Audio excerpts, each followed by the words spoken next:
écran pour votre émission télévisée destinée aux couples et aux familles de Valmieuquin, animée par votre humble serviteur, le pasteur David Bapambole. Vous êtes nombreux à nous suivre depuis l'Amérique, l'Europe, l'Asie, l'Afrique, même jusque dans les Antilles. Les témoignages nous arrivent et nous donnons gloire à Dieu. La parole de Dieu qui déclare que cette bonne nouvelle sera prêchée dans le monde entier s'accomplit.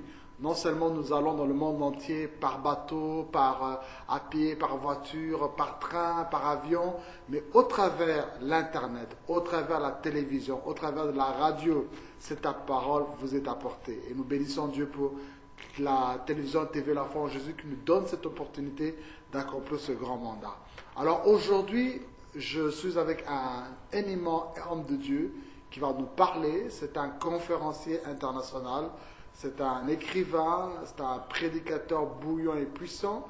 Il est marié et père de famille et j'ai vraiment le grand plaisir de vous le présenter, l'apôtre Jonathan Bangala. Welcome, man of God. Très content de vous recevoir. Amen. Vraiment, soyez encore le bienvenu, apôtre. Merci pour ce privilège, malgré les occupations familiales, ministérielles ou quoi que ce soit, mais Dieu vous a permis d'être aujourd'hui avec nous. Alors, nous sommes avec l'apôtre Jonathan Bangala, c'est un grand ami à moi, et Dieu lui a donné un ministère puissant pour des conférences qu'il anime souvent, pour bénir le corps de Christ, et aussi pour promouvoir les femmes à aller de l'avant.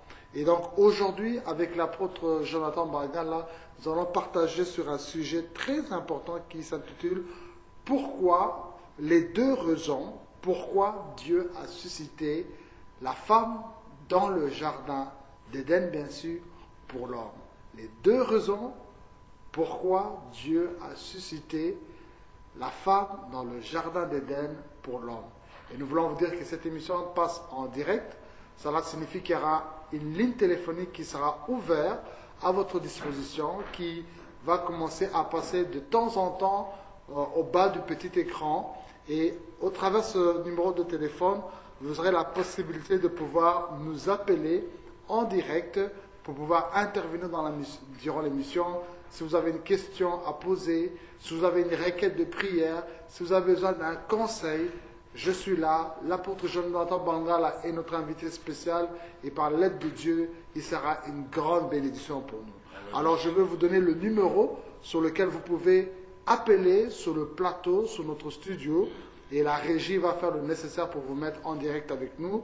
Pour ceux qui nous appellent depuis l'étranger, vous n'avez qu'à faire le préfixe, le 0032 23 76 92 14. Je répète, 0032, le préfixe, 23 76 92 14. Et pour ceux qui sont en Belgique, dans le pays où est installé le siège du studio de TV La Foi en Jésus, pour tous les habitants de la Belgique, vous pouvez alors faire directement le numéro local en faisant le 02 376 92 14. 02 376 92 14. Et tout le long de l'émission, n'hésitez pas à téléphoner. La ligne téléphonique est pour vous. Pendant que vous téléphonez, tenez compte qu'à partir du moment où vous téléphonez et le moment où vous êtes en train de suivre cette émission, il y a toujours un décalage peut-être de 3 ou 4 secondes. Donc ne prenez pas le téléphone et restez fixé à l'écran pour entendre votre voix, mais pendant que l'image est en train de passer, vous parlez, rassurez-vous, on vous suit en direct et on répondra aussi directement à votre requête téléphonique. Alors, apôtre, aujourd'hui Dieu t'a mis dans le cœur de nous parler sur ce sujet merveilleux, les deux raisons pourquoi Dieu a suscité la femme dans le jardin pour l'homme. Alors, on aurait pu parler encore d'un autre sujet, ou soit sur les finances, ou soit sur le pardon, ou soit sur la sexualité. Donc, c'est tellement vaste ce domaine des familles et des couples. Mais pourquoi Dieu a vraiment déposé en toi ce fardeau de parler sur ce sujet-là, alors qu'il y a tant d'autres sujets que nous aurions pu épingler dans cette émission? D'abord, je tiens d'abord à vous remercier pour l'invitation. Je pense que nous sommes dans une émission qui parle de deux valent mieux que un. Je pense d'abord c'est un plus. C'est un plus, c'est notre pierre que nous voulons aussi apporter aussi dans cette émission qui parle, vraiment si j'ai bien compris, il parle des couples, donc des hommes mariés. Donc je pense que le sujet va répondre à beaucoup de questions et beaucoup de problématiques qui se passent dans les couples. Voilà pourquoi j'aimerais aussi donc partager une partie de ce qu'on a écrit dans mon livre sur les 7 rêves de la femme. Alors sur les 7 rêves de la femme, dans l'introduction, on a pu énumérer sur les 2 raisons pourquoi Dieu avait suscité la femme pour l'homme. Amen, gloire à Dieu. Donc vous comprenez que l'apôtre Jonathan a vraiment un appel, un message puissant que Dieu a donné pour encourager les femmes. Et nous apprécions beaucoup ce travail que vous faites, apôtre Jonathan. Alors allons dans le vif du sujet, apôtre. Vous avez dit les 2 raisons pourquoi Dieu a suscité la femme dans le jardin d'Éden pour l'homme. Alors quelle est la première raison pour laquelle Dieu a suscité la femme pour le jardin d'Éden? Et je rappelle encore à tous nos spectateurs que l'émission passe en direct et que vous pouvez téléphoner en faisant le préfixe international 0032 23 76 92 14. Et pour ceux qui habitent en Belgique, vous pouvez directement faire le numéro local 02 376 92 14 pour intervenir en direct durant l'émission. Alors, apôtre, quelle est donc la première raison pour laquelle Dieu a suscité la femme dans le jardin pour l'homme? Je vais répondre. J'aimerais qu'on puisse lire ensemble avec ceux qui nous suivent sur le livre de Genèse, chapitre 1er, chapitre 1er et le chapitre 2. Le chapitre 1er, nous sommes dans le verset 27. La Bible dit Dieu créa l'homme à son image, il créa à l'image de Dieu, homme et femme, il les créa. Et verset 28, Dieu les bénit et Dieu leur dit, soyez féconds, multipliez-vous, remplissez la terre, soumettez-la, dominez sur le poisson de la mer, sur les oiseaux du ciel et sur tous les animaux qui rampent sur la terre. Et le chapitre 2, au verset 15, la Bible dit, l'Éternel Dieu prit l'homme et le plaça dans les jardins d'Éden pour cultiver et pour garder. Verset 7, l'Éternel Dieu donna cet commandement à l'homme, tu ne pourras manger de toutes les arbres du jardin, mais tu ne mangeras pas de l'arbre de la connaissance du bien et du mal, car le jour où tu en mangeras, tu mourras. Verset 18, l'Éternel Dieu dit, il n'est pas bon que l'homme soit seul, je lui ferai une aide qui sera son vis-à-vis. Amen. Amen. Voilà, c'est en lisant ces 2 passages, ou les 2 chapitres de Genèse qui est ça fait partie des Pentateuque, des 5 livres de Moïse. Et Genèse, c'est le commencement, c'est le début. Et nous sommes dans le commencement où nous voyons les problématiques. Il fallait qu'il y ait deux personnes, des êtres qui devaient exister. Il s'agit de l'homme et la femme. En fait, dans la version originale, on parle plus de l'humain. Il s'agit de mâle et femelle. Alors, il s'agit de femmes. On voit dans le chapitre 1er, Dieu créa l'humain. Donc, mâle et femelle, il les créa à son image et à sa ressemblance. Et la Bible dit qu'il les bénit. Il dit, soyez féconds, multipliez-vous, et puis voilà. Et dans le chapitre 2, on voit que Dieu avait créé l'homme. Je n'ai pas lu les versets, c'est les versets, le verset 4, voici l'origine du ciel, c'est les versets où Dieu créa l'homme. On dit que, verset 7, l'Éternel Dieu forma l'homme de la poussière du sol, et il souffla dans ses narines un souffle vital, et l'homme devint un être vivant. On voit dans le récit créationnel, Dieu créa l'homme, et il fallait que l'homme puisse, on veut qu'il devienne une âme vivante. Alors, l'homme vivait. Les gens qui ont fait les recherches dans le jardin, dans la Bible, ils disent que l'homme a existé plus de 50 ans. Plus de 50 ans, l'homme existait déjà. Et voilà, il y avait un vrai souci, un vrai besoin qui a fait en sorte que Dieu, qui est le créateur, parce que dans les chapitres, il avait créé déjà l'homme. Ça, c'est sur le plan spirituel, l'homme existait, la femme existait. Sur le plan matériel, il y a l'homme qui existait, mais il n'y avait pas la femme. Et il fallait vraiment que Dieu, là on parle de pourquoi Dieu a cité. D'abord parce que sur le plan créationnel, il y a déjà, pour Dieu déjà, il a dit que tout était bon. Il a constaté qu'il y a une anomalie, il y a un problème. Un problème parce qu'il j'ai créé tout ce que la Bible, le chapitre, que tout était bon. Mais il constate qu'il y a quelque chose qui ne va pas. Voilà pourquoi le verset dit que Dieu a dit qu'il n'est pas bon. Lui qui est un Dieu parfait, qui a tout fait, qui était parfait, il a constaté qu'il y a quelque part il y avait une anomalie. Pourquoi cette anomalie? C'est ce que nous répondons maintenant. Cette anomalie, c'était quoi? Parce que la femme n'existait pas encore. Et Dieu a suscité la femme. En faisant dormir l'homme, il a pris l'une de côte, il a créé la femme. Et les premières raisons, si on doit répondre, la première raison, c'était juste pour régler les besoins matrimoniaux de l'homme qui vivait seul. Il était seul, il vivait dans les jardins, parce qu'il ne trouvait pas son semblable.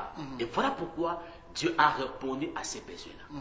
Et c'est une façon pour dire aussi qu'à ceux qui nous suivent, qui sont seuls, qui sont célibataires, il n'a pas raison d'être seul, parce qu'il y a une femme qui arrive, qui s'appelle Isha, que Dieu a prévu pour toi, et tu as toutes les raisons, toute la raison, je peux dire que donc, de te marier, d'avoir une femme à côté de toi, de ne pas vivre seul, parce qu'il y a la deuxième raison, c'est quoi? C'est pour la gestion. La gestion du temps, la gestion de ton énergie, la gestion de beaucoup de choses. Ça, c'est la deuxième raison. Dieu a suscité la femme, non seulement pour les besoins matrimoniaux de l'homme qui vivait seul, c'était pour la gestion. Parce que la Bible dit qu'il a placé l'homme dans les jardins pour cultiver et garder. Pour gérer les jardins, pour gérer les temps, le travail que l'homme avait reçu de Dieu, il fallait que la femme soit à côté. Voilà les deux raisons, si on va aller petit à petit, c'est alors qu'on peut développer. La première chose, c'est pour répondre aux besoins matrimoniaux de l'homme qui vivait seul. Deuxième raison, c'est pour la gestion du jardin d'Éden. Amen. Chers téléspectateurs, nous sommes vraiment bénis. Nous parlons sur les deux raisons pourquoi Dieu a suscité la femme dans le jardin d'Éden pour l'homme, et avec comme invité spécial l'apôtre Jonathan Bangala qui est avec nous sur le plateau télévisé. Et nous rappelons encore pour vous qui venez de nous rejoindre sur votre petit écran ou devant votre ordinateur que l'émission est en train de passer en direct sur le studio de TV La Foi en Jésus, et une ligne téléphonique est à votre disposition sur laquelle vous pouvez appeler pour soit demander un conseil, une requête de prière pour vous ou votre famille, une question par rapport à ce qu'on est en train de dire, un commentaire. N'hésitez pas. Si vous appelez depuis l'étranger, faites juste le préfixe 0032 23 76 92 14. Et si vous habitez dans le royaume de la Belgique, il vous suffit juste de faire le numéro local de la Belgique, le 02 376 92 14. Alors, apôtre, tu viens de nous donner les deux raisons principales. On va d'abord s'abattre d'abord sur la première raison, sur le besoin matrimonial. Parce que tu as dit qu'il y avait une anomalie. Tout était bien, mais Dieu a vu qu'il y a une anomalie. Il a dit que le soleil est bon, la lune est bon, les animaux sont bons. Tout était bon, sauf une seule chose, que l'homme soit tout seul. Et il a jugé bon que pour faire recours à cette anomalie, il devait tirer une femme. Et tu as parlé d'un élément très important, c'est que quand Dieu avait béni, il a parlé d'abord à l'homme, et dans l'homme il a béni l'homme et la femme. dans cette partie, il y avait la partie mâle et la partie femelle. Alors, vraiment, il faudrait vraiment bien développer cela à ceux qui nous suivent pour bien comprendre ce concept que il y avait d'abord l'homme, il y avait l'être humain. Dans cet être humain, il y avait une partie mâle et femelle. Et de cet être humain, il a tiré maintenant cette partie femelle. Et après, cette partie femelle s'est retrouvée avec l'homme. L'homme a dit face à face. Et comment l'homme a pu ressentir que non, ça effectivement, c'est le besoin que j'avais par rapport à la première raison. Parce qu'il voyait aussi des animaux, il voyait des éléphants, des tigres, mais à aucun moment, l'homme a ressenti ce besoin que non, ça, cette femme répond à mon besoin matrimonial. Alors si vraiment tu peux bien expliquer cela et surtout dans le contexte actuel pour nos téléspectateurs. Je pense que la réponse est dans la Bible, toujours dans le chapitre 2 de Genèse, verset 23. La Bible dit que et l'homme dit, en verset 22, l'Éternel Dieu forma une femme de la corde qu'il avait prise à l'homme et il l'amena vers l'homme. Verset 23, et l'homme dit, cette fois, c'est l'os de mes os, la chair de ma chair, c'est elle qu'on appellera femme, car elle a été prise de l'homme.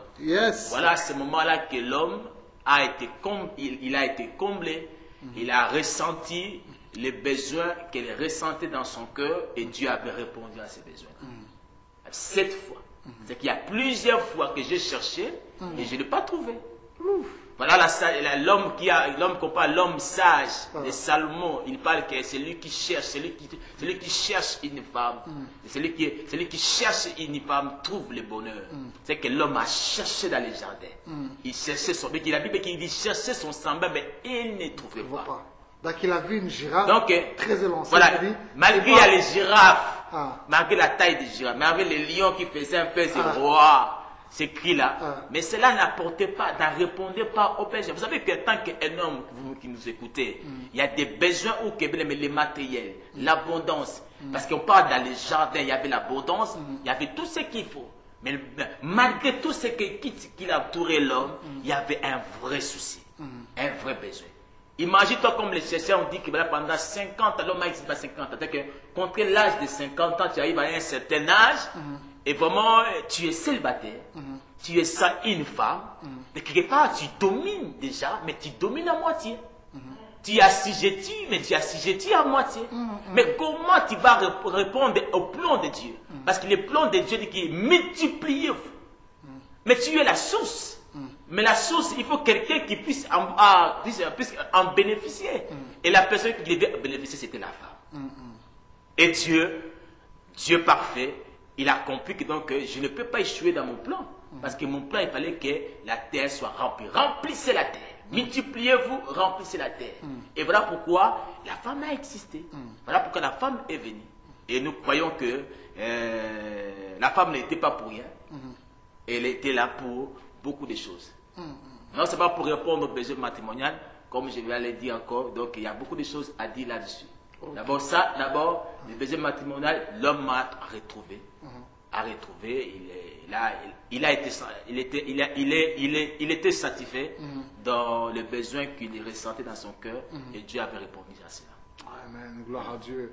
Alors pour vous, chers téléspectateurs, vous êtes homme, vous êtes célibataire. Voilà, ça c'est une bonne nouvelle que le Seigneur vous adresse aujourd'hui. Alléluia. Il est capable de pouvoir répondre à votre besoin. Amen. Il a disposé déjà quelqu'un, une partie femelle pour vous. Il y a une Ève quelque part. Même si, comme l'homme de Dadi, il l'a cherché, mais cette fois-ci, il a dit non, cette fois-ci j'ai trouvé. Voici, j'ai trouvé. Donc, ne vous découragez pas. Vous allez la trouver. Des fois, peut-être, Dieu vous prive d'une personne parce qu'il a quelque chose de meilleur pour vous. Amen. Peut-être l'homme avait vu le gorille, mais Dieu, non, il y a quelque chose de meilleur pour le gorille. Il avait vu la tortue, mais il y avait quelque chose de meilleur que la tortue. Il avait vu la tigresse avec ses griffes, mais il y avait quelque chose de meilleur. Et nous vous adressons aussi ce soir, frères, là où tu nous suis, depuis l'Amérique, ou les Antilles, ou l'Afrique, ou dans n'importe quel coin du monde. Tu as peut-être un chagrin d'amour parce que quelqu'un, tu avais mis tout ton espoir sur telle personne, mais ce n'est pas réellement l'aide semblable que tu devais avoir.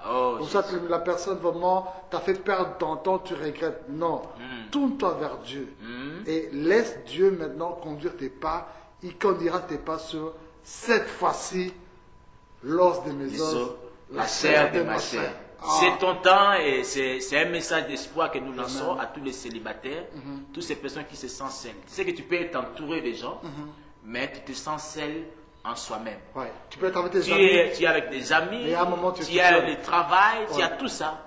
Mais en soi, quand tu te retrouves toi-même dans ton coucher, tu verses des larmes parce qu'il y a un vrai besoin. Yes. Laisse-moi te dire que Dieu s'inquiète aussi pour tes besoins-là. Amen. Parce que la Bible dit que Dieu dit, par rapport au sujet de l'homme, il n'est pas bon que l'homme soit seul. Yes. Il n'y avait pas seulement que Dieu qui s'inquiétait, il n'y avait pas seulement que l'homme qui s'inquiétait pour son sort, ouais. mais il y avait aussi Dieu, le Créateur, qui voyait le plus profond de ton cœur. J'ai dit à une personne qui me suit dans cette année 2014, attends-toi à Isha. Yes, yes. Je mettrai un Isha dans ton chemin. Amen. Je prophétise dans ta vie Amen. qu'il y a un Isha qui arrive.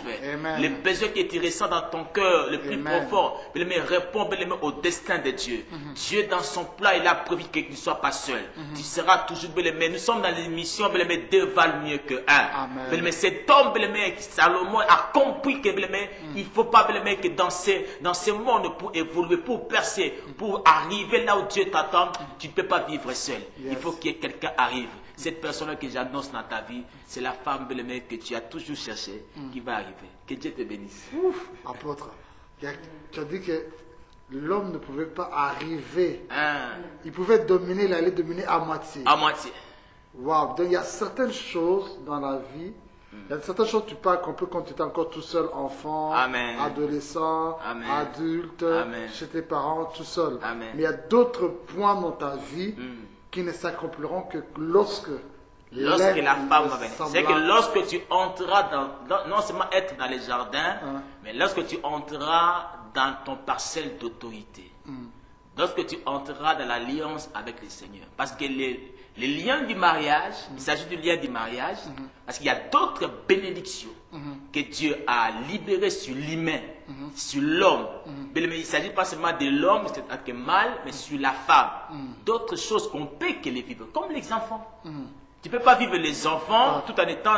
bon, tu sais, c'est vrai qu'il y a d'autres personnes qui ont des enfants, mais étant célibataires, aux mères au foyer, juste de passer avec des enfants pour les allocations. Ça ne cadre pas dans le plan de Dieu. C'est que donc, à un moment, tu auras un besoin sexuel, mais qui va te satisfaire? Il faut qu'il y ait l'homme. C'est que donc, il dit qu'il soit fécond. Dans la fécondité, mais on voit les besoins sexuels. Et multipliez-vous. Cette besoin sexuel, ça fait que ça produit, ça fait la production, la multiplication, et ça nous amène à remplir. À remplir. On ne va pas remplir des enfants parce qu'il faut mettre les enfants, mais c'est des personnes responsables. On va mettre en d'autres termes d'autres leaders. On va mettre en place d'autres familles. Alors on a la responsabilité, et en tant que homme et femme, en tant que mari et femme, de comprendre ces choses. De comprendre ces choses. Voilà pourquoi j'ai dit que donc, tu vas dominer, et tu domineras à moitié. Tu vas assujettir, mais tu vas assujettir à moitié, parce qu'il y a quelqu'un qui a été prévu pour qu'il puisse gérer avec toi. C'est ça qui nous a poussé à parler de la deuxième raison. Ok, voilà, gloire à Dieu. Alors nous parlons sur les deux raisons pourquoi Dieu a suscité la femme dans le jardin pour l'homme, avec notre invité, l'apôtre Jonathan, qui est sur notre studio de TV La Foi en Jésus. Et nous vous rappelons, pour vous tous qui nous suivez, vous avez la possibilité d'intervenir en direct. N'hésitez pas d'appeler sur notre numéro. Si vous êtes à l'étranger, faites le préfixe international qui est le 0032 23 76 92 14. Ou soit si vous habitez en Belgique, dans le lieu où se trouve notre studio, vous pouvez faire directement le numéro local, le 02 376 92 14. Que Dieu vous bénisse abondamment pour les prières, les commentaires, vos questions que vous allez faire durant l'émission. Alors, apôtre, on est en train d'avancer. Tu nous as parlé sur bien développer la première raison.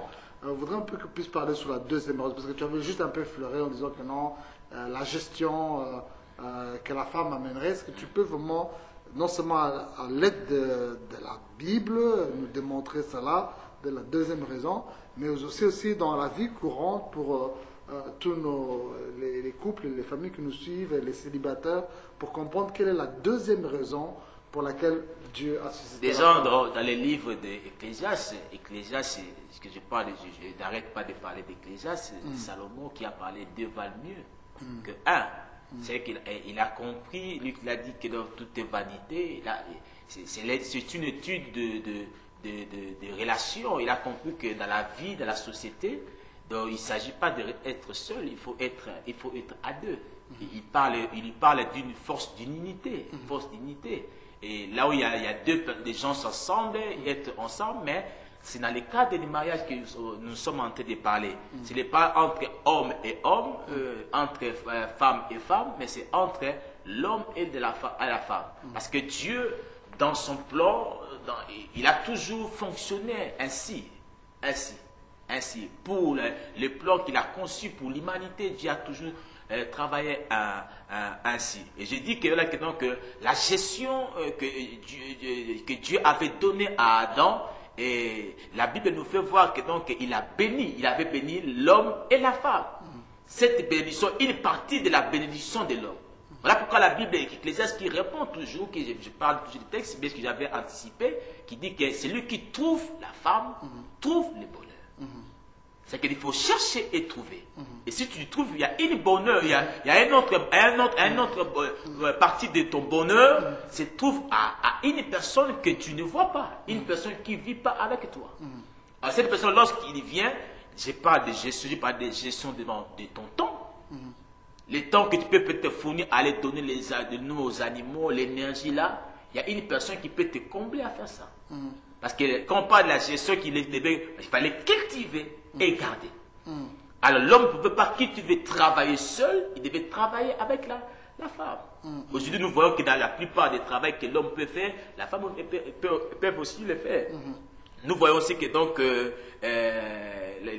l'essence de la complémentarité. La complémentarité.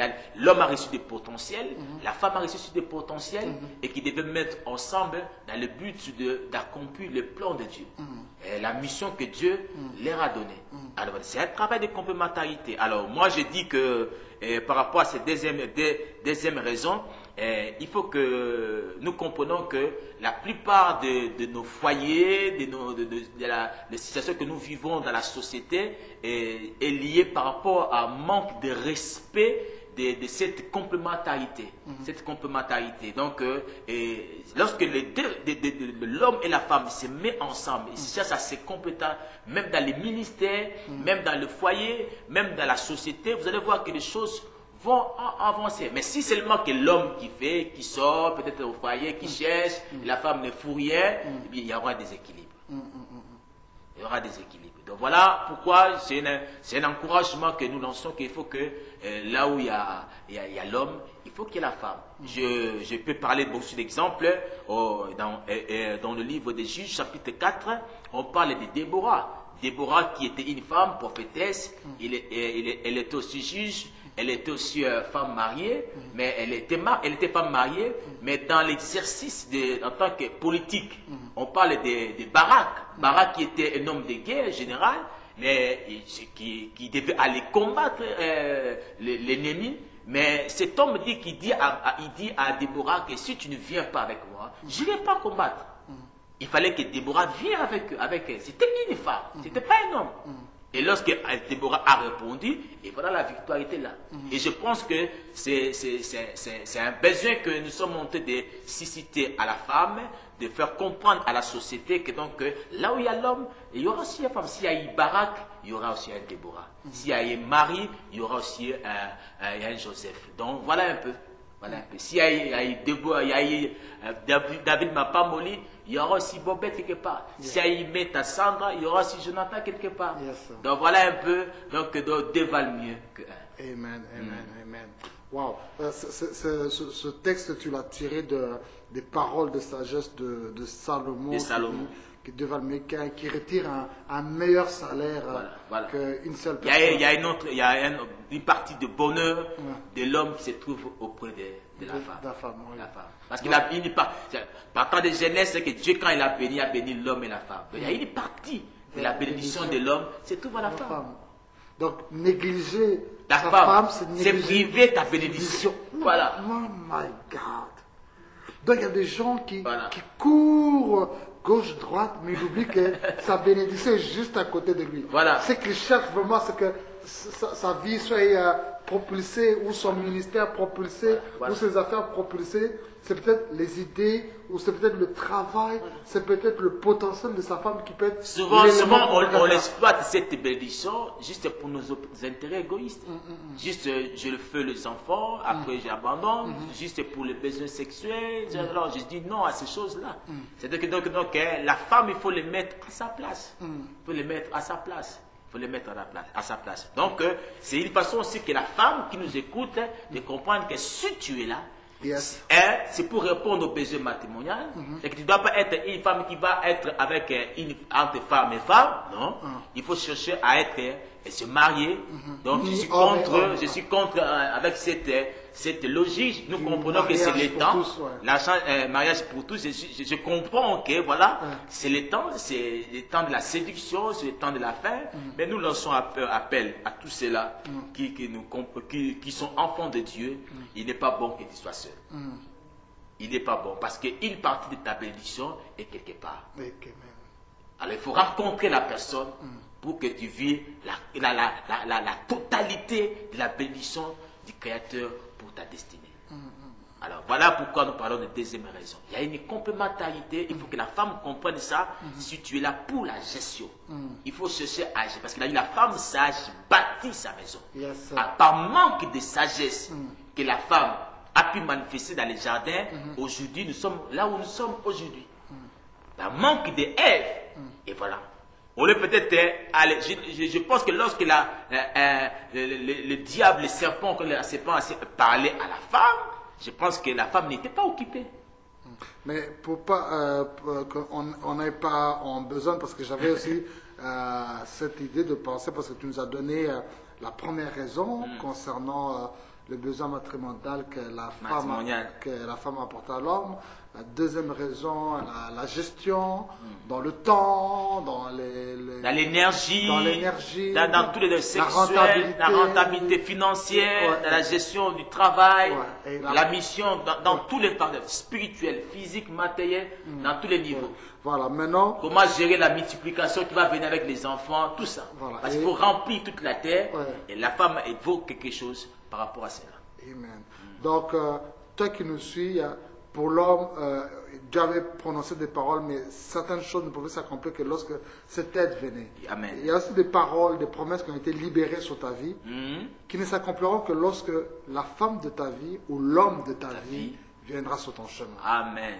Amen. Je répète, il y a des paroles qui ont été libérées sur ta vie, sur ta destinée, mais qui ne pourront s'accomplir, mon frère, lorsque tu seras avec la femme de ta vie sur ton chemin, ou ma soeur, lorsque tu seras avec l'homme de ta vie sur ton chemin. C'est-à-dire que le mari que tu maries, c'est l'homme de ta destinée. Alléluia. La femme que tu maries, c'est la femme de ta destinée. Donc, l'union est une alliance, comme a dit l'apôtre. C'est-à-dire qu'il y a certaines connexions, apôtres, où soit tu montes et tu vas de l'avant, il y a certaines connexions, tu vas et tu tombes. On a vu des gens qui, avant le mariage, et il était impeccable, propre, intelligent et réussi. Mais depuis qu'il s'est marié, il tombe par terre. Et d'autres personnes, c'était le contraire. Il n'était pas vraiment très très performant, tout ceci, mais dès qu'il s'est marié, ça l'a propulsé les parties de l'avant. Et c'est vraiment très important. Mais maintenant, apôtre, par rapport à ces deux raisons que tu viens de donner, pour Adam, pour les raisons pour lesquelles Dieu a suscité, mais on voit que malgré ces deux raisons, par rapport à ce que tu viens de soulever, c'est que malgré ces deux raisons, on voit que Adam avait péché. Et quand on voit les conséquences du péché, quand Dieu même a demandé à Adam pourquoi tu as péché, Adam a dit que c'est la femme que tu m'as donnée. Et on voit que même cette femme que Dieu l'avait donnée dans le jardin d'Éden, Dieu a expulsé cet homme et la femme du jardin d'Éden. Expulsé de la présence de Dieu, il ne peut plus bénéficier des avantages qu'ils avaient dans le jardin d'Éden. Et puis il y a eu toutes sortes de malédictions. Alors, ça va, que peut-on dire par rapport à cela? Est-ce que ces deux raisons, d'abord, pourquoi malgré ces deux raisons, cette femme n'a pas pu aider l'homme à à être parfait comme Dieu demandait cela. Est-ce que ces deux raisons ne sont pas une garantie pour mener vraiment un foyer heureux dans le plan de Dieu? La Bible dit les serpents étaient les plus rusés, chapitre 3 de Genèse, de tous les animaux de champs que l'Éternel Dieu avait fait. Il dit à la femme, Dieu a-t-il réellement dit, vous ne mangerez pas de tous les arbres du jardin? Ça, c'est une question. Verset 2, la femme dit au serpent, nous mangeons du fruit des arbres du jardin. Mais quant au fruit de l'arbre qui est au milieu du jardin, Dieu a dit, vous n'en mangerez pas et vous ne toucherez pas, sinon vous mourrez. Verset 4, alors le serpent dit à la femme, vous ne mourrez pas du tout. Vous ne mourrez pas du tout. Ça, c'est quelque chose qui n'est pas vrai. Mais Dieu sait que le jour où vous en mangerez, vos yeux s'ouvriront et que vous serez comme de Dieu et qui connaissent les biens et les mal. La femme vit que l'arbre était bon à manger, agréable à la vue et propre à donner du discernement. Elle prit de son fruit et en mangeant. En mange. Elle en donna aussi à son mari qui était avec elle et il en mangea. Les yeux de tous les deux s'ouvrirent et prit conscience du fait qu'il était nu. Il se fit des ceintures avec des feuilles et des figues conçues ensemble. Alors il entendit la voix de l'Éternel Dieu qui parcourait les jardins avec la prise du soir. Avec la prise du soir, l'homme et sa femme allaient se cacher devant l'Éternel Dieu parmi les arbres du jardin. Je m'arrête par là. Je voulais simplement dire, malgré les deux raisons qu'on vient d'énumérer, pourquoi Dieu avait suscité la femme dans les jardins, on voit que la même femme a pu entraîner l'homme à pécher et à être expulsé du jardin d'Éden.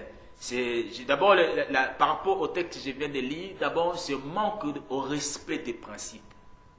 Parce que lorsque Dieu a placé l'homme dans les jardins, il a établi des principes. Parce que lorsque la Bible nous parle que quant à l'arbre du fruit, toutes les arbres qui sont mangés, mais les arbres qui sont au milieu, mais quant à l'arbre du bien et du mal, vous n'en mangerez pas. Le jour que vous mourrez. C'était clair. Ils avaient la connaissance. Mais cette connaissance que le diable est venu avec ruse pour séduire la femme. Parce que la femme vaut aux yeux de Dieu, vaut aux yeux de l'homme. Et le diable savait la valeur de la femme. D'abord, la première des choses, c'est manque de respect des principes. Il fallait bien que, parce qu'il respecte, il voit que la femme récite à l'ennemi pour dire que voilà que il y a ceci, il y a cela. C'est qu'il y avait des principes qui étaient établis, mais que ces principes n'étaient pas respectés à la femme. C'est que dans un couple, dans une société, il y a des règles à respecter. Il y a des devoirs, il y a des droits. Lorsque les devoirs et les droits sont respectés, il y aura l'harmonie. Il y aura des garde-fous. Alors si les premiers couples se sont retrouvés à être expulsés du jardin, parce que tout simplement il y avait manque d'abord, le manque de respect du principe. Le principe est quoi? Quant à l'arbre du bien, la connaissance du bien et du mal, vous n'en toucherez pas. C'est pas seulement que vous n'allez pas toucher, mais vous n'en mangerez pas le fruit. C'est que vous pouvez toucher et ne pas manger. C'est que je peux peut-être, il y a d'autres péchés, je peux voir les gens pécher, je dois désobéir, je peux voir. Aujourd'hui, on peut assister à d'autres personnes qui sont en train de pécher, mais je ne consomme pas. Tout est permis, tout n'est pas utile. Tout est permis, tout n'édifie pas. Il y a certaines choses qui est permis à d'autres personnes, mais ce n'est pas mon édification. Il y a d'autres personnes qui disent que pour eux c'est utile de faire certaines choses, mais pour moi, ce n'est pas utile pour moi. C'est que ce n'était pas utile pour l'homme parce que l'homme était déjà Dieu. dire que voilà, juste que vous le mangerez, vous allez avoir la connaissance des Seigneurs, devenir comme Dieu, mais j'étais déjà Dieu. J'étais déjà Dieu. Donc, la première des choses, c'est par manque de principes, de respect des principes, l'obéissance. Et c'est ça qui est un problème aujourd'hui dans les couples. Le problème aujourd'hui dans nos couples, parce que nous ne respectons pas les principes établis dans les couples, dans les mariages. Il n'y a pas le respect des droits, il n'y a pas le respect des devoirs. Les devoirs de la femme n'est pas, les droits de la femme n'est pas respecté. Les devoirs de l'homme, l'homme ne fait pas ses devoirs. La femme, de l'autre côté, il ne répond pas, il ne fait pas ses devoirs. C'est là où il y a les problèmes. Et lorsqu'il y a les désordres, les diables profitent à cela. Et cet désordre-là, ça va nous amener à être hors de notre bénédiction, de notre jardin, de notre parcelle d'autorité, là où Dieu nous a placés en tant que mari et femme. Et nous allons perdre beaucoup des avantages. Excusez-moi, apôtre, nous avons quelqu'un sur l'antenne.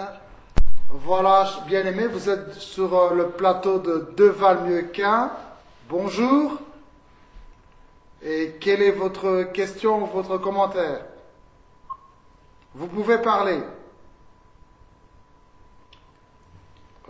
Voilà, donc la régie va prendre la relève. Donc nous rappelons que vous pouvez intervenir en direct en appelant au 0032 si vous appelez depuis l'étranger, 23 76 92 14. Et si vous êtes en Belgique, vous faites le 02 376 92 14. Retenez que quand vous appelez, il y a un décalage entre le moment où vous téléphonez et l'image que vous voyez. Donc, c'est-à-dire que dès que la régie vous met en ligne et vous entendez allô, mettez-vous à parler directement. Donc là, nous avons quelqu'un en antenne. Bonjour bien-aimé, vous êtes sur l'émission Deux Vals mieux qu'un. Quel est votre commentaire ou votre question? Vous pouvez parler à cet instant, s'il vous plaît. Voilà bien-aimé, vous êtes sur l'émission Deux Vals mieux qu'un. Vous avez une question ou un commentaire à dire, vous pouvez parler. Voilà, la régie va prendre la relève et nous continuons notre sujet. Donc, apôtre, vous étiez en train de parler sur... voilà, donc vous êtes sur l'émission Deux Vals mieux qu'un. Vous pouvez parler, bien-aimé? Vous pouvez parler? Allô, bonsoir. Oui, bonsoir, bien-aimé. Bonsoir. Bonsoir. Oui, j'ai une question. Ma question est la suivante. Oui. Ma question est la suivante, c'est par rapport à la destinée, par rapport à la mission. Oui. Est-ce que peut-on accomplir sa mission seul ou il faut nécessairement se marier? Parce que j'ai vu quelqu'un comme Paul, Jean-Baptiste et même le Seigneur Jésus-Christ, il a accompli sa destinée ou la mission du Père sur la terre sans être marié. Alors moi je crains ceci. Si on doit simplement être marié pour accomplir sa destinée, je sais que le mariage c'est une très bonne chose, mais vous ne pensez pas que ça va pousser des jeunes gens maintenant à chercher partout, parce qu'il y a des paroles qui ont été prononcées sur ma vie. Si je ne me marie pas, cela ne va jamais s'accomplir. Est-ce que le mariage est la condition sine qua non pour atteindre sa destinée ou accomplir sa mission sur la terre? J'aimerais un peu que vous puissiez un peu enchérir ça et m'expliquer vraiment clairement. Merci beaucoup. Merci beaucoup, mon bien-aimé, notre bien-aimé, pour votre appel téléphonique. Et merci pour cette question. Apôtre, tu viens d'écouter. C'est un élément très important que le frère vient de donner. Je vais répéter à quoi la question. Il dit, bon, nous avons parlé sur le mariage. Nous avons expliqué que certaines choses ne peuvent que s'accomplir que lorsque on rencontre l'homme ou la femme de sa destinée. Mais pour des personnes qui sont peut-être célibataires et qui seront peut-être même célibataires à vie, qu'est-ce qui se passe pour eux? Ils ne pourront jamais entrer dans leur destinée, dans le plan de Dieu pour leur vie, parce que l'homme ou la femme de leur vie n'est pas là. Et il a donné l'exemple de notre Seigneur Jésus-Christ qui était sur terre sans femme. On peut dire que non, bon, Jésus c'était le Seigneur, mais on a l'exemple d'un homme, au nom de l'apôtre Paul, qui était célibataire et qui encourageait les gens à être célibataires. Et on a aussi l'exemple même de Jephthé, la fille de Jephthé qui était vierge, qui était, elle a servi Dieu en vouant sa virginité à Dieu. Alors, qu'est-ce que nous pouvons dire pour cela? Parce qu'il y a peut-être un danger imminent, comme le frère a dit, que certaines personnes voudront à tout prix à se marier pour que la bénédiction qui reste peut-être cachée sur son mari ou sa femme puisse être libérée. Que Dieu bénisse, que le frère qui nous suit soit béni au nom du Seigneur, bien qu'on ne connaît pas les noms de la personne.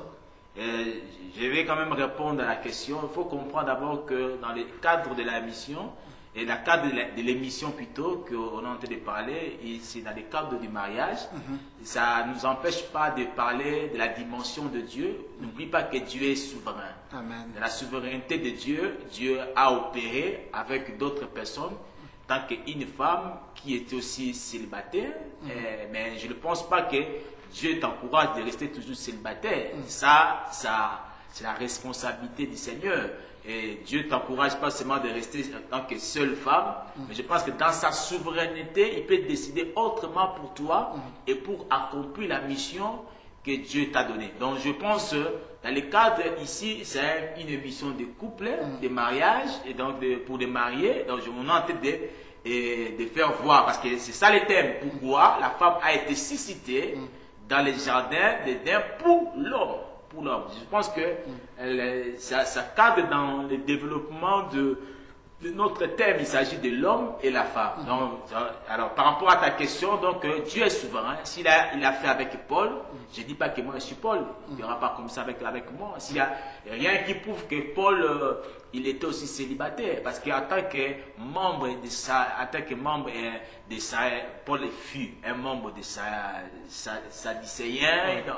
Selon les critères pour être membre, il fallait être marié. Mais la Bible n'a pas dit que Paul était marié. Mais en tant que Sadducéen, si tu faisais partie, donc tu pouvais être, ça c'est les commentateurs, ils disent que, donc, que tu ne peux pas être membre de cette organisation si tu n'étais pas marié.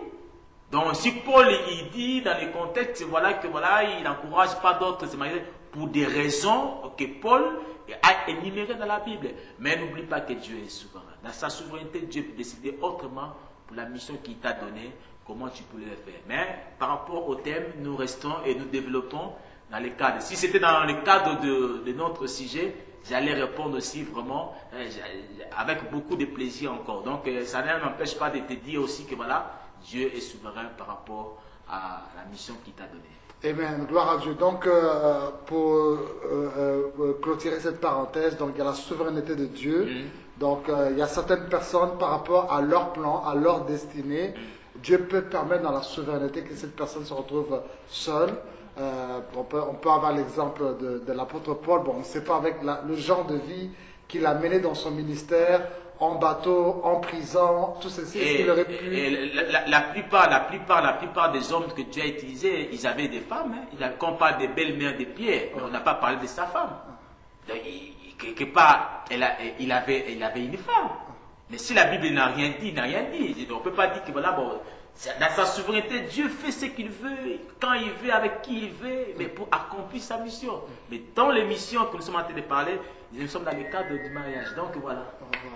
Voilà, donc nous sommes en train de parler encore sur le mariage et on était sur ce point-là qui était les deux raisons, malgré les deux raisons que Dieu avait fait pour susciter la femme et pourquoi l'homme... Le manque de principes. Voilà. J'ai parlé des manques de principes. Et donc, apôtre, on va s'arrêter parce que nous avons encore une autre personne. Bonsoir ou bonjour, chers bien-aimés. Vous êtes sur l'émission Devant le Mequin. Nous vous donnons la possibilité de pouvoir donner un commentaire ou soit poser une question ou une requête de prière. Vous pouvez parler. Oui, bonsoir papa, pasteur David Mapamboli, oui. Ainsi que l'apôtre Jonathan, c'est le pasteur Prosper. Ah, bonsoir pasteur. Je suis énormément béni de suivre cette émission. Vraiment, je voulais simplement vous encourager avant de poser ma question, qui sera simplement complémentaire. Mais j'aimerais quand même vous dire que c'est une émission très riche et très édifiante pour les corps du Christ, pour les hommes de Dieu, pour les enfants dans les corps du Christ. Vraiment, que le Seigneur vous bénisse, qu'il voie encore davantage l'apôtre Jonathan, que le Seigneur t'ajoute encore un peu plus. Ma question est celle-ci. Je sais que de nos jours, on combat les ministères des femmes comme c'est à peu près dans le thème que nous parlons, de la gestion des temps, la gestion de l'énergie et tout. Vous avez soulevé quelque chose de la complémentarité qui est très très très importante. Alors qu'est-ce que vous pensez de tous ceux qui combattent les ministères des femmes? Je ne vais pas aller plus loin, je m'arrête là. Que le Seigneur vous bénisse. Mes frères, je vous aime beaucoup. Merci beaucoup. Voilà, donc là on va donner priorité aux questions de nos téléspectateurs. Donc nous saluons encore de nouveau le pasteur Prosper qui a eu la bienveillance de suivre cette émission. C'est vraiment un grand privilège. Et donc le pasteur Prosper demande qu'est-ce que nous pouvons dire ceux qui combattent.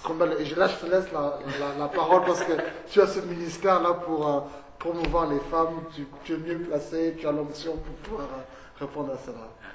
Je dis que donc l'absence de la femme dans les jardins a inquiété Dieu.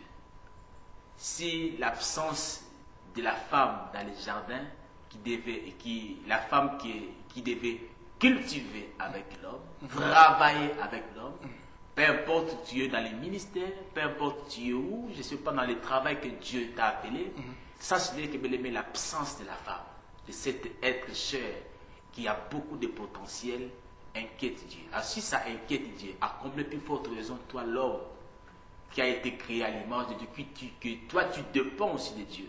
Donc comprenez que je réponds à toutes ces personnes qui combattent pour la femme. Combattre la femme, c'est combattre ta propre destinée. Ignorer la femme, c'est hypothéquer ton avenir. Ignorer la femme, c'est empêcher une grande bénédiction pour ta propre vie. Dans la société, partout ailleurs, on cherche à ignorer la femme, mais on sait en âme et conscience, c'est la femme qui fait beaucoup de choses. À l'église, dans la société, la femme fait beaucoup. Alors, c'est la raison d'être, c'est quelque chose qu'on ne peut pas y passer.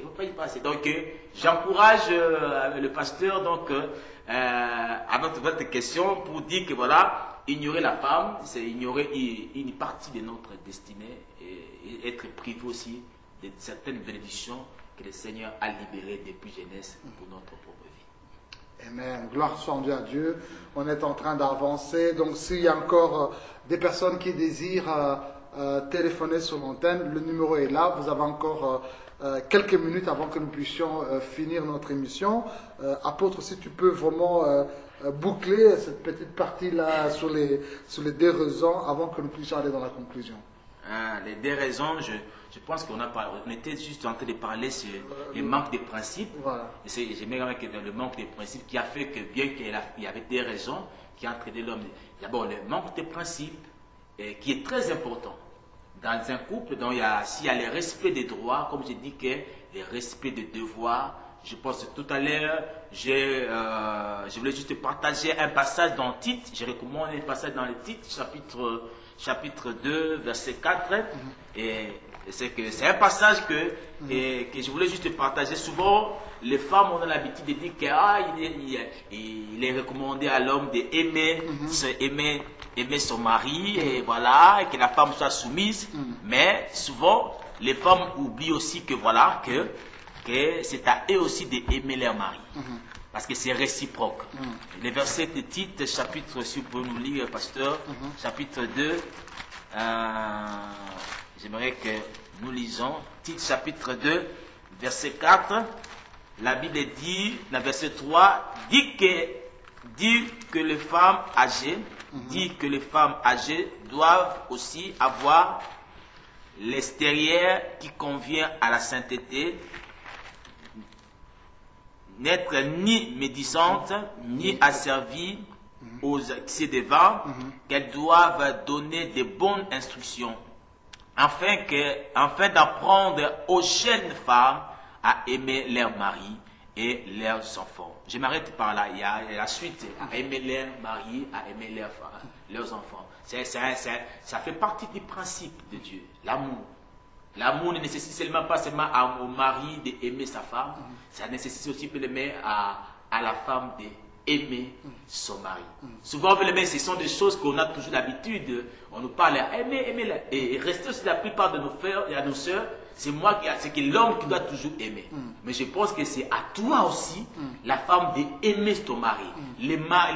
L'amour on nous demande ici d'aimer ton mari, ça nécessite de chercher les biens de ton mari. Ça nécessite de chercher les biens de l'épanouissement, le développement de la mission que Dieu vous a donnée ensemble. C'est que donc il y a un travail de complémentarité. Alors si maintenant c'est arrivé comme dans le cas d'Ève, qui a eu des pulsions, parce que la femme a cherché à donner l'oreille à une autre personne, à une autre voix, qui n'était pas la voix autorisée. Au lieu de peut-être parler à Dieu, avec qui tu parlais parler à Dieu. C'est ça le problème. Lorsque vous le mettez dans un couple, ça c'est un conseil que je donne en même temps, et qu'il y a une autre voix qui entre. Peut-être la voix peut-être de la belle-sœur, de le beau-frère, la voix peut-être de la belle-mère, de beau-père, la voix de l'ennemi. Parce que le diable, tu ne le verras pas. Il a passé par les serpents anciens, il peut passer par une autre personne, une autre voix qui intervient pour te détourner du principe qui a été établi. Yes. Parce que dans chaque mariage, il y a un ordre divin que Dieu vous donne. Cet ordre divin va focaliser votre existence, va focaliser votre raison d'être. C'est ça qui fera que pendant que vous travaillez dans la mission, et il y a quelque chose que vous devez garder. Non seulement garder les jardins, mais la chose qui va vous faire que vous puissiez garder les jardins, c'est le respect des principes. Si tu ne respectes pas les principes, bien que tu vas continuer à veiller sur les jardins, mais tu vas te retrouver que même tu es en dehors du jardin. Je pense que voilà ce que je peux dire à nos bien-aimés qui nous suivent, c'est nous devons répondre, respecter aux principes. Aujourd'hui, bien-aimés, si tu suis les passages que je viens de lire, on parle qu'à être censé, chaste, occupé aux soins domestiques, bonne, soumise à chacune à son propre mari, afin que la parole de Dieu ne soit pas calomniée. Aujourd'hui, la parole de Dieu est calomniée parce qu'il y a cette manque de respect des principes, des règles établies, et des devoirs et des droits qu'on devait respecter dans la société, dans les mariages. Et voilà qu'on a tous ces problèmes. Et je pense que si on revient au respect, à l'obéissance des principes que Dieu a dit, nous sommes dans une société aussi en Europe, on dit que bon, si le mari travaille, moi si je dois travailler, moi si j'apporte l'argent, elle dit voilà que voilà un moment, nous passons à côté. J'ai parlé avec un homme de Dieu, souvent peut-être bon, les problèmes de la maison, c'est toi qui balaye. C'est vrai que donc, si la femme aujourd'hui, il cherche à copier le modèle peut-être du monde, il y aura un autre vent étranger qui va entrer dans les principes de Dieu. Vous n'oubliez pas que le mariage c'est une institution divine. C'est Dieu qui a institué le mariage. Et c'est Dieu qui a établi des principes qui devaient faire en sorte que l'homme et la femme restent toujours ensemble dans la bénédiction. Restent ensemble dans les jardins d'Éden. S'ils étaient hors du jardin, du lieu du délice, le lieu du bonheur, de leur bénédiction, ils étaient hors parce que ces derniers, ils avaient manqué l'obéissance, le respect des principes que Dieu avait établis. Donc voilà un peu ce que je peux dire. Revenons au respect des principes, des règles. Souvent, c'est que je viens de dire que donc on dit seulement que le mari doit aimer. L'amour, c'est vice-versa. Je dois ressentir l'amour que la femme doit me donner. L'homme doit ressentir aussi l'amour que l'homme doit le donner. Donc voilà, et les enfants aussi, ils vont être bénéficiaires. Vous allez voir que si nous respectons les principes de toutes ces choses, je pense que nous serons un foyer équilibré, béni, et nous allons en jouir, quel que soit l'ennemi, quel que soit les serpents anciens, mais nous allons évoluer. Souvent, ne donnez pas l'oreille à une autre voix. Donnez toujours la voix au Dieu qui nous a établis dans les jardins, et nous serons sans problème. Donc voilà un peu ce que je peux dire à nos couples. Restons connectés à la voix du Saint-Esprit. Nous n'aurons pas les problèmes. Mais quels que soient les combats, les défis de l'ennemi, voilà. Pour manque de cette voix-là, respect de cette voix-là, voilà pourquoi aujourd'hui on a des problèmes. Donc quelque part, si tu regardes les problèmes que tu passes, parce qu'il y a une autre oreille que tu as prêtée. Tu penses peut-être qu'il peut avoir raison. Il peut avoir raison. Or, il a tort. Le serpent, Ève pouvait penser que le serpent avait raison, mais il avait tort. Gloire à Dieu, Parce gloire à Dieu. on ne sait pas passer que Dieu a dit. Amen, amen. Vraiment, en tout cas, nous sommes bénis, nos chers amis, mais nous devons mettre fin à notre émission. Apôtre Jonathan, c'est toujours une joie pour moi de pouvoir t'écouter, que ce soit dans une conférence, que ce soit sur un plateau de télévisé. Tu as toujours été une bénédiction pour moi et dans mon esprit. Je crois que beaucoup de gens qui nous ont suivis à partir de chez eux à la maison ont été bénis par cette émission. Alors, merci chers téléspectateurs pour votre fidélité. Nous voulons juste vous confier entre les mains de Dieu, tourner vers vous, vers Dieu. C'est Dieu qui est, l'homme de Dieu a dit que l'instituteur du mariage. Si quelque chose ne marche pas, vous pouvez vous tourner vers Christ et Christ apportera la solution à vos problèmes. Alors, l'apôtre Jonathan, merci encore pour ta présence à cette émission aujourd'hui. Merci encore à maman Sandra. Amen. Et les enfants, les saluer. Merci encore pour le travail que tu fais. Vraiment, j'encourage toutes les femmes dans le monde. Quand vous apprenez qu'il y a des conférences qu'organise l'apôtre Jonathan, n'hésitez pas à participer. Amen. Et dès que le livre aussi sur les 7 rêves de la femme apparaîtront, n'hésitez pas à acheter ce livre. Amen. Voilà, pour vous qui avez été bénis par cette émission, vous voulez entrer en contact avec nous, vous pouvez nous téléphoner sur notre numéro qui est le 00 32 488 36 92 61. Ou soit vous pouvez nous écrire via Facebook en tapant juste mon nom, David Mapamboli. Ou soit aussi, vous pouvez aussi avoir les contacts sur nos activités de notre ministère en allant sur le site web www.davidmapamboli.com. Vous avez les compliments de ma ravissante épouse qui vous aime beaucoup et qui fait un grand travail dans le secret, dans la prière et par aussi les conseils qu'elle nous donne pour faire les préparations de ces émissions. Alors, nous nous retrouvons encore sur votre chaîne TV La Foi en Jésus-Christ pour l'émission Devant le Mieux-Qu'un le vendredi prochain à la même heure. Que Dieu vous bénisse abondamment. Bye bye. Bye bye. Thank you, Lord.